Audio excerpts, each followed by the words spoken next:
So welcome everybody, this is FleetMeet. Today we are discussing increasing costs between Europe and US on the fleet market. My name is Hans Damen, I'm managing partner for Fleet360. And I'm Mike Antich, I'm editor of Automotive Fleet, and I'll be giving the North American perspective.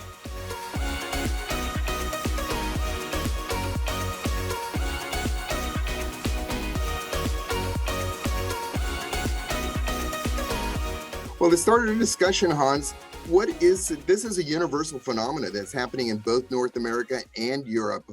This whole area of escalating costs are really beginning to impact fleet. What's driving it in Europe? What are some of the factors that are increasing costs in the European fleet marketplace? Yeah, Mike, no, there's quite a few drivers here that are indeed increasing fleet costs, and in some cases quite dramatically. Of course, we all deal with inflation at this moment in time, and that's on labor and parts and so on. So you can imagine maintenance costs and so on, they are going up. But certainly interest rates play a key role here, as well as reduced discounts and incentives. You know, with a shortage of product, it's very understandable that manufacturers are reducing their incentive programs because, you know, at the moment demand is higher than supply.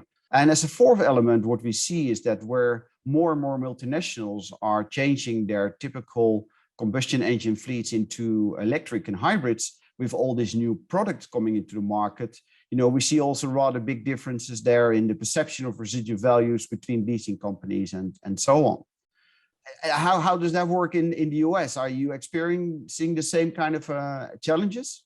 All of the above. Yeah, I mean, we're experiencing, the start of inflationary pressures on budgets.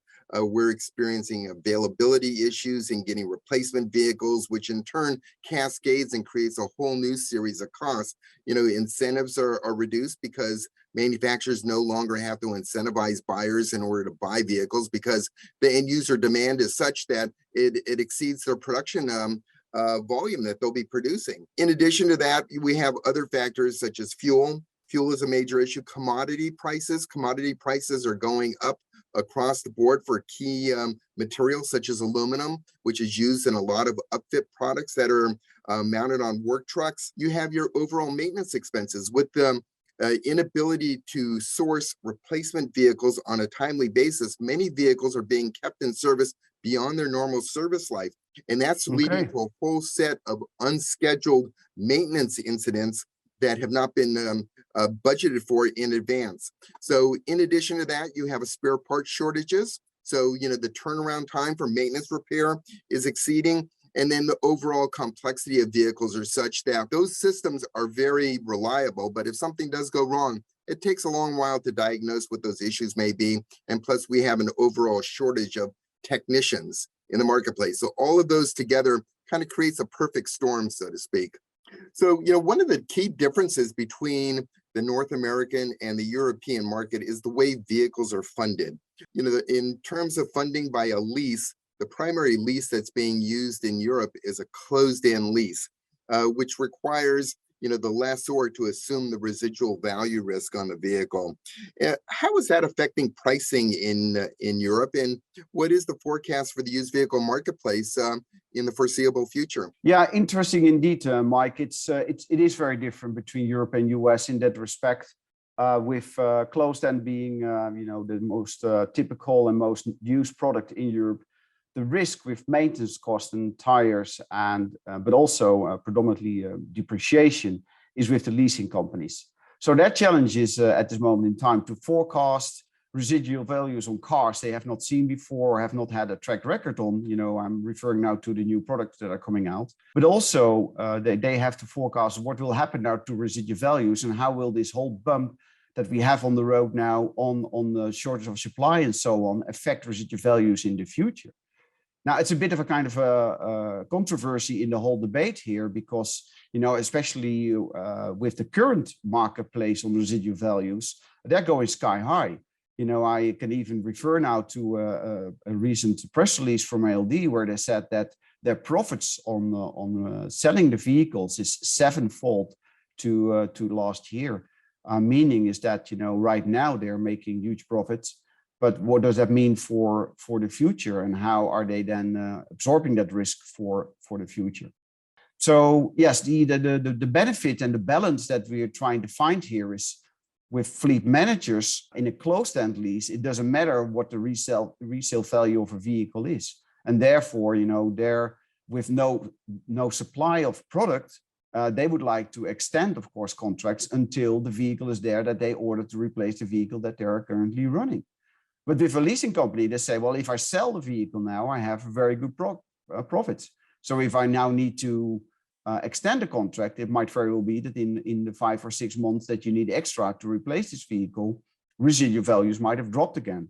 Mm-hmm. So that's the kind of balance that leasing companies and customers here are trying to find in the most appropriate way.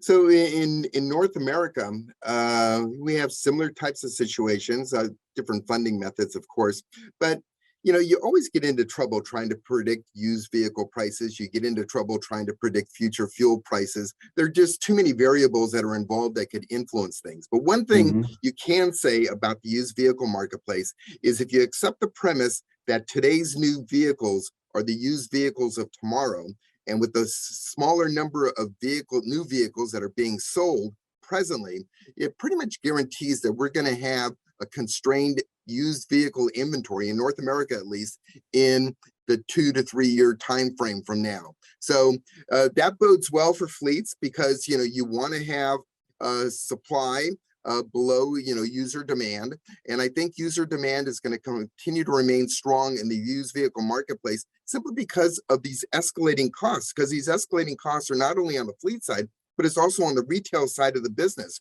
And as new vehicle costs increase, and dealers are now selling vehicles for MSRP with premiums on top of that, that's not going to go on forever, but it's going to go on long enough where it's going to have an impact down the road. What's happening is more and more people are being priced out of the new vehicle market. These are retail buyers, and are being going back into the used vehicle market.